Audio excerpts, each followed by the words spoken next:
So, a lot. So, what does the ocean mean to me? The ocean has always been my universe, my world. Stories are told when I was a toddler. I gravitated to the ocean, and was the happiest at the edge of the sea. And one story in particular, where my mother and my brother and I were at the water's edge, and I wasn't quite walking yet, but my brother, something spooked him, a big wave or something, and he took off, and my mother went after him, and another big wave came and scooped me right out into the ocean in the briefest of moments. And in a second, my mom turned around, and there I was getting slurped out into the ocean, only to be rolled right back with the next wave, tumbling onto the beach. And I was having a blast. I was giggling and laughing. My mom was hysterical, crying. So that, obviously some people are drawn to the ocean, others may be drawn to the mountains. I think there is some intrinsic nature of each of us, and mine happens to be the ocean. And I have always wanted to be a part of the ocean. I wanted to be a scientist. And then when I found out what chemicals were doing to the ocean, I wanted to use science to protect the ocean.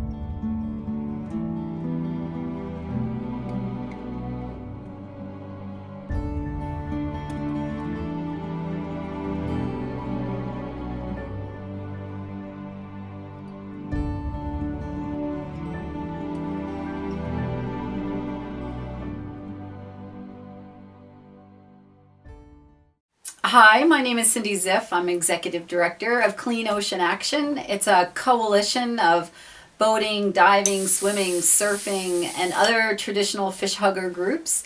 It also includes commercial and recreational fishermen, chambers of commerce, realty groups, faith-based organizations, civic organizations like Rotary clubs and Kiwanis clubs. And that all that they have in common is that they love the ocean, and they depend upon the ocean, for their enjoyment or for their livelihoods. And it came about back in 1984, at a time when the waters off the New Jersey coast were known as the ocean dumping capital of the world. We had 8 ocean dump sites located off our coast within just a few miles, and these were legally sanctioned areas that the government permitted for dumping of things like as awful as sewage sludge, industrial waste. We had the acid dump site. We had the toxic mud dump site. There was a wood burning site. These were all areas where we would dump our most unwanted waste materials and just pollute the ocean. And it was being done for so long that the ocean began dying, literally throwing back up onto the beaches all that we had been dumping into them. We had disastrous summers where we had medical waste washing up. Dead and dying dolphins were washing up on the beaches. Sewage sludge. In 1 year alone, we had over 800 beach closures because of raw sewage. So this feisty coalition got together, and it was formed thanks to the American Littoral Society, which had a vision to start an organization specifically targeted at ocean dumping activities. And we started small with a staff of one, which was me back in 1984. I was 25 years old. I lived in an apartment in Seabright, a 2-bedroom apartment, and 1 bedroom was Clean Ocean Action. And we just got really focused on identifying what the problems were, identifying solutions, and then rallying people together to bring about the change.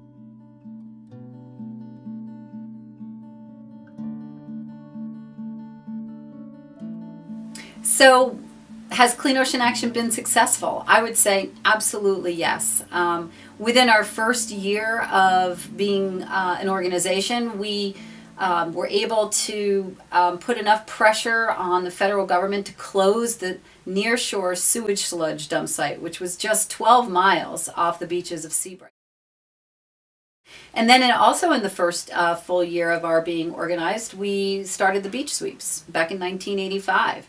with a small group of people out here at Sandy Hook. About 75 volunteers started the beach sweeps, cleaning up the beaches. The beaches were just covered in trash in those days, and we made a small dent, but we made a dent, and we collected the material, and we started collecting the data, and then we just started adding more and more communities and more people, and beach captains stepped up to say, I would like to do one in my town.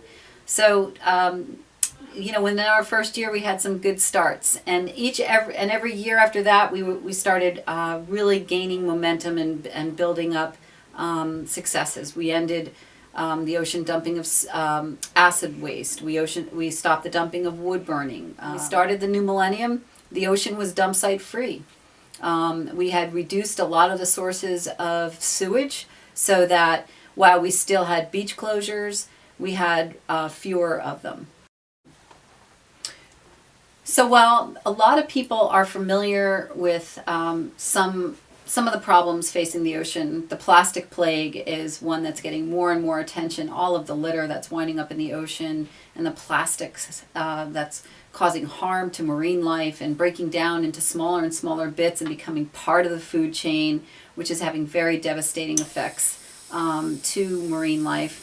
The source of that plastic is really the bane of the world, and that is oil. Fossil fuels are the bane of the planet, not just because it's producing plastic and affecting our oceans in that way, but the burning of fossil fuels is causing climate change. And climate change is the most significant threat to the ocean and to each and every one of us facing our world today.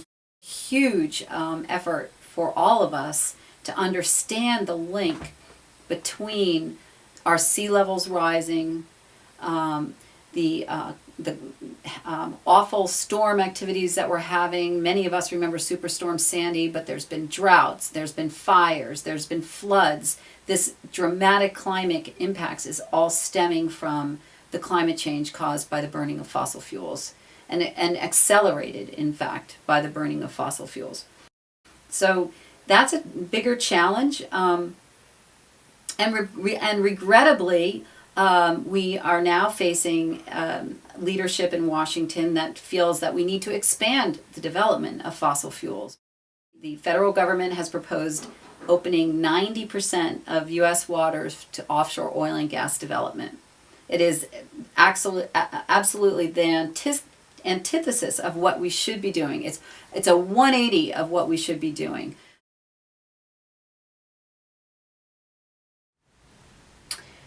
So what makes Clean Ocean Action unique is that it is a coalition of many different interest groups that collaborate together for a clean and healthy ocean. So we work with fishermen and boaters and divers and swimmers, and we work with all chambers of commerce and elected officials and all these people, but we have to give them the facts. We have to provide them the tools that they need in order to engage on these issues. So that's what Clean Ocean Action does, is we build the toolbox that people can use to help defend the ocean. So we do all the research. We have a staff scientist with a PhD. We have an attorney that looks at the laws and finds out what laws aren't being enforced or where their gaps are and what laws that we need in order to defend the ocean. We have extraordinary educational team and extraordinary educational resources for people. We put together the facts so that people can, in layman's terms, so citizens can use this information to understand the issues that are out there and how they can be a part of the solution.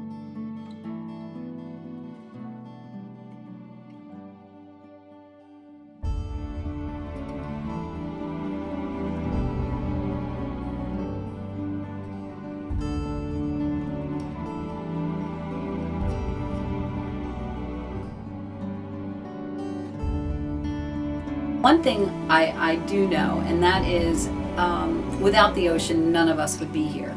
So even if the ocean isn't your passion, it is your life.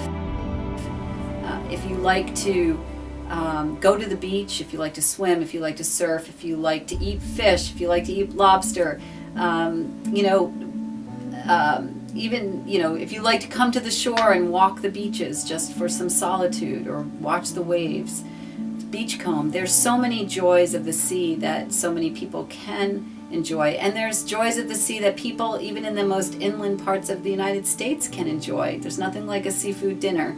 And that's all brought to you by the ocean. And the most significant of all, even if you think that, you know, you're not really into the ocean at all, if you like to breathe, you should really love the ocean, because that's where most of the oxygen comes from, is the ocean. So it really is important to every living creature on the planet, and every to have a healthy ocean. And it's really up to us, every citizen, every person on this planet, because we're the ones with the voices. We're the ones that can be heard, and we're the ones that have to stand up to ensure that that ocean is not only healthy for today, but healthy for tomorrow.